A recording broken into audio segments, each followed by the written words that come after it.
नमस्कार, welcome to GS academy. मैं हूं संदीप कुमार। आज हम पढ़ेंगे करंट अफेयर। क्यों? क्योंकि हाल फिलहाल में, ठीक है, हमारे जो राष्ट्रपति हैं, ठीक है, इन्होंने 25 जनवरी 2026 की संध्या को क्या करे हैं, पद्म पुरस्कारों की घोषणा की है। तो आज इस लेक्चर में हम जानेंगे कि 2026 में पद्म पुरस्कार किन्हें किन्हें मिला है और साथ में जानेंगे इसका थोड़ा सा बैकग्राउंड। ठीक है, तो चलिए शुरू करते हैं। ठीक है, तो गणतंत्र दिवस दिवस की पूर्व संध्या पर, ठीक है, 131, ध्यान रख लेना, व्यक्तियों को क्या दिया गया है, पद्म पुरस्कार से नवाजा गया है। ठीक, तो देखिए, तो एक नज़र में जान लेते हैं कि पद्म जो पुरस्कार होते हैं इसको 3 हिस्सों में कैटेगराइज किया गया है। सबसे टॉप पर रहेगा, उसका नाम है पद्म विभूषण, जो बोला जाता है भारत का दूसरा सर्वोच्च नागरिक सम्मान। इसके अलावा जो तीसरा है उसका नाम है पद्म भूषण और चौथा है पद्मश्री और पहले नंबर पर जो आता है उसका नाम क्या आएगा, भारत रत्न आएगा। तो भारत रत्न के बारे में अभी कुछ ऐसी सच इन्फॉर्मेशन नहीं आई है। ठीक है, तो इतना ध्यान रख लेना कि सेकंड, दूसरा भारत का सर्वोच्च नागरिक सम्मान, तीसरा भारत का सर्वोच्च नागरिक सम्मान और चौथा भारत का सर्वोच्च नागरिक सम्मान। और पद्म पुरस्कारों में जो पहले नंबर पर आता है उसका नाम है पद्म विभूषण, फिर उसके बाद आएगा पद्म भूषण और फिर आता है पद्म श्री। तो इस बार पद्म विभूषण जो पुरस्कार है कितने व्यक्तियों को दिया गया है, 5 व्यक्तियों को दिया गया है। पद्म भूषण 13 व्यक्तियों को दिया गया है और पद्म श्री जो है 113 व्यक्तियों को दिया है। टोटल मिलाकर कितने हो गए, ये 131 हो गए। ठीक है, उसके अलावा पिछले साल का भी जान लेते हैं, यहीं पर पिछले साल का देख लेते हैं। तो देखिए, पिछले साल मतलब 2025 में, ठीक है, तो पद्म भूषण कितने व्यक्तियों को दिया गया, पद्म विभूषण कितने व्यक्तियों को दिया था, 7। पद्म भूषण कितने को, 19 और पद्म श्री कितने को, 113 को। और टोटल पिछले साल कितने दिए गए थे, 139 और इस बार कितने हैं, 131। क्लियर? चलिए, ये जरूर याद रखना कि जब भी आप लोग पद्म पुरस्कारों को पढ़ो तो एक बार जरा पिछला कि पिछले साल कितने व्यक्तियों को दिया गया था। इस बार कितने हैं, 131 और पिछले साल कितने हैं, 139 है। तो आपके लिए जो इसमें सबसे महत्वपूर्ण है वो है पद्म विभूषण। तो इनमें याद रखना है, ये इस बार 5 व्यक्तियों को दिया गया। तो इस चेहरे से आप लोग अवगत ही होंगे। ठीक है, तो ये कौन है, धर्मेंद्र। फिर इसके अलावा आएंगे VS अच्युत्य नंदन। ठीक है, मरणोपरांत दिया गया है इन्हें सार्वजनिक मामलों में, कहाँ पर, केरल में। इसके अलावा KD थॉमस, इन्हें भी जो है, ठीक है, पब्लिक अफेयर्स के लिए दिया गया है और कहाँ से संबंधित हैं, ये केरल से। उसके अलावा आते हैं N राजम, ये आते हैं आर्ट्स वगैरह से, शास्त्रीय संगीत सिखाते हैं, कहाँ से हैं ये, उत्तर प्रदेश से। और इसके अलावा है P नारायण, साहित्य एवं शिक्षा, और कहाँ किस राज्य से आते हैं, केरल से। तो देखो, 3 व्यक्ति तो कहाँ से निकल कर आ गए हमारे पास, केरल से। एक व्यक्ति कहाँ से है, महाराष्ट्र बोल लो, पंजाब बोल लो, ठीक है, और एक आ गया हमारे पास कहाँ से, उत्तर प्रदेश। और पद्म विभूषण जो है हमारे देश का दूसरा सर्वोच्च नागरिक सम्मान है। क्लियर यहाँ तक? चलिए, उसके बाद पद्म भूषण विशिष्ट सेवा का क्या है, ये प्रतीक है। तो कला एवं मनोरंजन, इनमें भी दिया जाता है, सार्वजनिक मामले हो गया, व्यापार हो गया और खेलकूद हो गया। ठीक है, तो इसमें से 2-3 व्यक्तियों के नाम याद रख लेना। एक है अलका याग्निक, जो गाने वगैरह गाती है। ठीक है, दूसरे हैं ये साउथ के हीरो हैं, ठीक है, इनका नाम क्या है, ममूटी। ठीक है, फिर इसके अलावा है ये झारखंड में नेता रहे हैं जिनका नाम क्या है, शिबू सोरेन है। बस ये 3 तो कम से कम याद रख लेना, और एक भगत सिंह किशोरी भी याद रख लेना। ये क्लियर? तो यह देश का क्या है, तीसरा सर्वोच्च नागरिक सम्मान है, जो किसी क्षेत्र में विशिष्ट सेवा के लिए दिया जाता है। तो पर्टिकुलर क्या होगी, फील्ड होगी, उसमें एक्स्ट्रा ऑर्डिनरी अगर इन्होंने अचीव किया है तो उसके लिए ये दिया जाता है।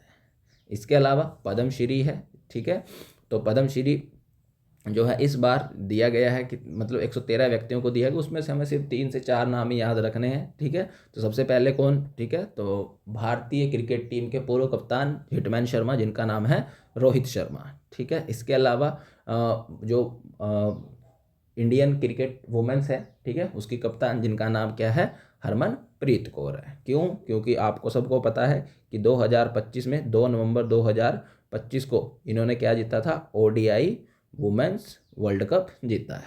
ठीक है, इसके अलावा है सविता पुनिया, जो हॉकी से संबंधित है। ठीक है, इनसे भी आप अवगत ही होंगे। R माधवन, ठीक है, थ्री इडियट वाले हैं ये, ठीक है, तो इन्हें सिनेमा जगत। इसके अलावा बस ये 4 तो याद रख लेना हर हाल में, स्पोर्ट्स वगैरह चर्चा में ही रहता है, तो ये कम से कम ये 4 तो याद रख ही लेना है, ठीक।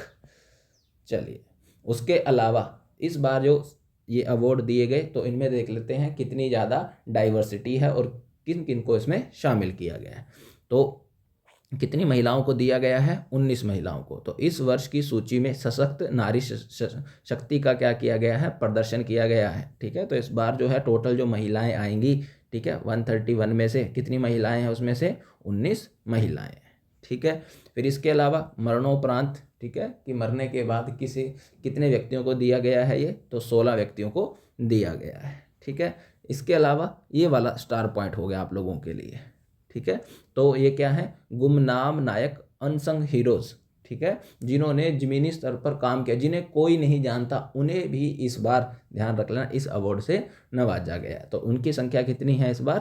45 है, ठीक है। और लास्ट में कौन आएंगे हमारे पास? विदेशी आएंगे या फिर NRIs आएंगे, ठीक है। तो कितने व्यक्तियों को दिया गया है? वो 6 व्यक्तियों को दिया गया है। हो गया क्लियर? तो ये चीज़ याद रखनी है खास कर ये, ठीक है। तो यहाँ से एग्जाम में आने की संभावना एक यहाँ से और एक यहाँ से, ठीक। चलिए, उसके बाद आता है सम्मान का पदानुक्रम, हायरार्की क्या है? तो सेकंड नंबर पे कौन सा आता है? पद्म विभूषण। थर्ड नंबर पे कौन सा आता है? पद्म भूषण। और फोर्थ पे कौन सा आएगा? पद्मश्री। और पहले नंबर पर कौन सा आता है? भारत रत्न आता है, ठीक है। असाधारण और विशिष्ट सेवा के लिए है ये, और ये उच्च कोटि की विशिष्ट सेवा के लिए है, और किसी भी क्षेत्र में विशिष्ट सेवा के लिए। तो ये भी याद रखना, ठीक है, कि कौन सा किस कैटेगरी में दिया जा रहा है। फिर थोड़ा सा अब इसका बैकग्राउंड, ठीक है, थोड़ा सा मतलब इसकी हिस्ट्री जान लेते हैं। शुरुआत कब हुई है इसकी? तो इनकी जो शुरुआत हुई है 1954 में हुई है, ठीक है। भारत रत्न की शुरुआत भी कब हुई है? 1954 में भी हुई है, ठीक है।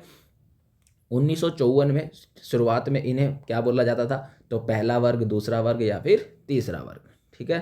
फिर 8 जनवरी 1955 को इनका नाम बदलकर क्या रख दिया गया? पहले वर्ग का नाम रख दिया गया पद्म विभूषण, फिर दूसरे वर्ग का नाम रख दिया गया पद्म भूषण, और तीसरे का नाम रख दिया गया पद्म श्री रख दिया गया। उद्देश्य क्या है इसका? ऑब्जेक्टिव क्या है इन अवार्ड को देने का? तो यह सम्मान उन लोगों के लिए है जिन्होंने अपने क्षेत्र में क्या करा है? विशिष्ट कार्य किया है। क्लियर यहाँ तक?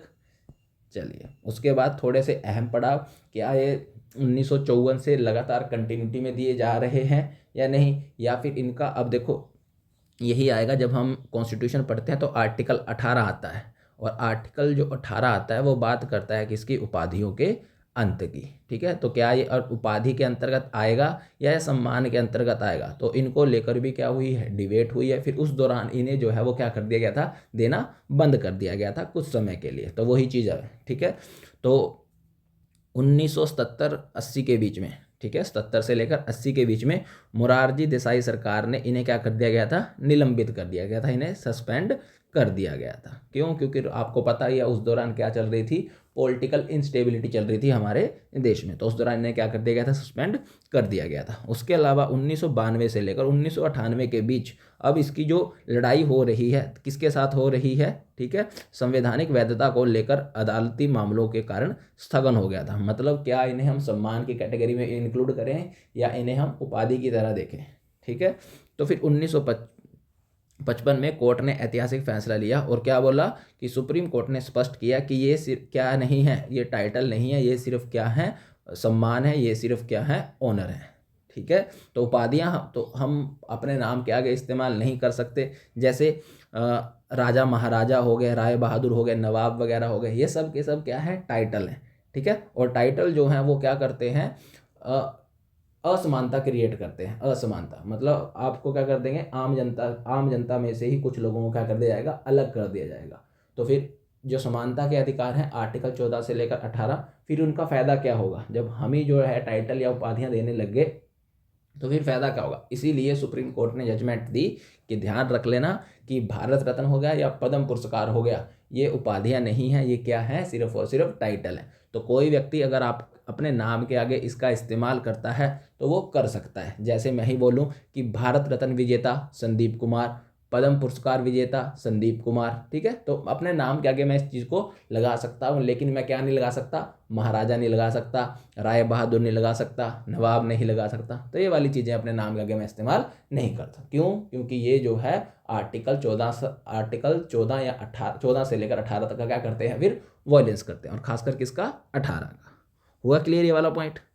चलिए अब बात करते हैं इनकी घोषणा कैसे की जाती है। तो घोषणा करने के लिए क्या बनाई जाती है, एक कमेटी बनाई जाती है, ठीक है। तो इस कमेटी में कौन कौन होगा, तो देखो स्ट्रक्चर ऑफ कमेटी, ठीक है।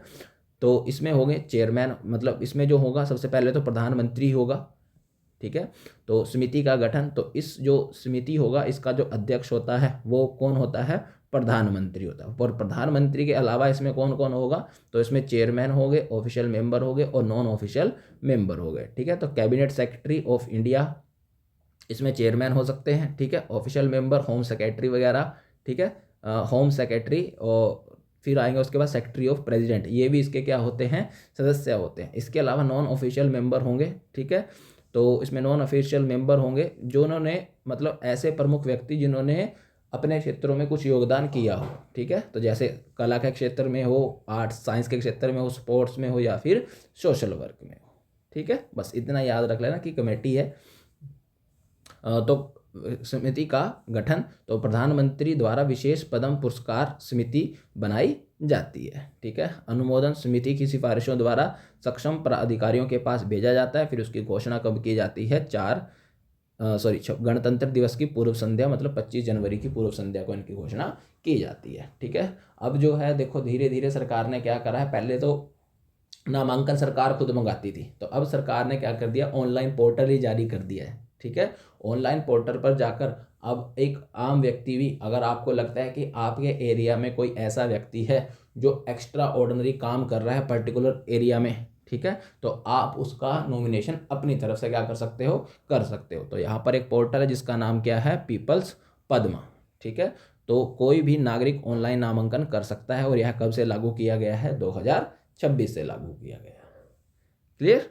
तो बस इतना याद रख लेना कि चयन प्रक्रिया के लिए क्या बनाई जाती है, एक समिति बनाई जाती है जिसका जो गठन होता है वो कौन करता है, प्रधानमंत्री करता है। फिर वो जो समिति होगी नाम रिकमेंड करेगी, वही नाम किसको भेजे जाएंगे, फिर प्रधानमंत्री को भेजे जाएंगे, और फिर लास्ट में किसके पास भेज दिए जाएंगे, अनाउंसमेंट के लिए प्रेसिडेंट के पास भेज दिए जाएंगे, ठीक है। अब जानते हैं थोड़ा बहुत इनके बीच में अंतर, भारत रत्न से अंतर, ठीक है। भारत रत्न जो है वो सर्वोच्च सम्मान है, लेकिन यह अनिवार्य नहीं है कि वह हर वर्ष दिया जाए, लेकिन पद्म पुरस्कार हर वर्ष दिए जाते हैं, ठीक है। तो अगर किसी को याद हो कि पिछले साल जो है कितने व्यक्तियों को भारत रत्न दिया गया था, क्या कोई व्यक्ति बता सकता है कि पिछले साल कितने व्यक्तियों को दिया गया था, ठीक है। उसके अलावा आता है उपाधि नहीं है, तो संविधान के अनुच्छेद 18 के तहत इसका उपयोग नाम के आगे या पीछे नहीं किया जा सकता, ठीक है। तो उपाधि नहीं है, लेकिन ये क्या है, सम्मान है, तो हम अपने नाम के आगे इसका इस्तेमाल कर सकते हैं, ठीक है। अच्छा, क्या कोई व्यक्ति इसको लेने से मना कर सकता है, हाँ, या वापस जिसको मिला है वापस कर सकता है, हाँ, कोई जबरदस्ती नहीं है, कोई अगर लेना चाहता है तो ले भी सकता है, किसी को अगर मिला हुआ है वापस करना चाहता है तो वो कर भी सकता है, ठीक है। तो इतिहास में रोमिला थापर, ठीक है, EMS नबुंदपाद, ठीक है, जैसी हस्तियों ने इसे लेने से क्या कर दिया गया है, मना। तो ऐसी बहुत सारी हस्तियां हैं, ठीक है। वर्तमान में भी जो अभी रिसेंटली 4-5 साल पहले जो है कुछ व्यक्तियों ने अपने पद्म अवार्ड क्या करे हैं, सरकार को लौटाए, ठीक है। तो बस इतना याद रख लेना, चर्चा में है, हॉट न्यूज़ में है, एग्जाम में आता ही आता है, ठीक है। Thank you for watching GS academy, ठीक है। चैनल को लाइक करें, सब्सक्राइब करें और ज़्यादा से ज़्यादा शेयर करें, ठीक है। आप इसी नाम से टेलीग्राम ग्रुप भी ज्वाइन कर सकते हैं जिसका नाम है संदीप सर GS अकेडमी के नाम से, ठीक है। चलिए मिलते हैं नेक्स्ट लेक्चर में।